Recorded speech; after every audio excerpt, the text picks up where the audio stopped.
తెలుగు పంచాంగంలో వర్జ్యం అనేది శుభకార్యాలకు అనుకూలం కాదని భావించే కాలం. చేయకూడని పనులు, కొత్త శుభకార్యాలు ప్రారంభించడం అడ్డంకులు వస్తాయి.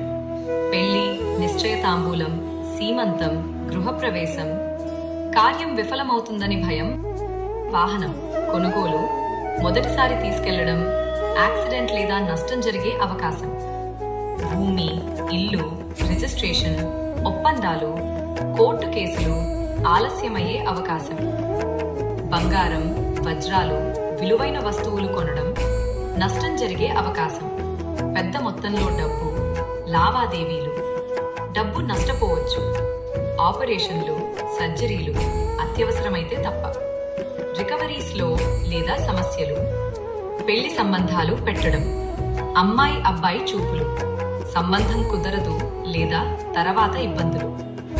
వర్జ్యంలో చేయవచ్చు రోజువారీ పనులు, ఆఫీస్ వర్క్, తినడం, నిద్ర, పూజలు, జపం, ధ్యానం. కొందరు వర్జ్యంలో శివుడు, దేవి ఆరాధన మరీ మంచిదంటారు. పాత పనులు కొనసాగించడం, ఇంటర్వ్యూలకు వెళ్లడం, సాధారణ షాపింగ్, వస్త్రాలు, కూరగాయలు మొదలైనవి.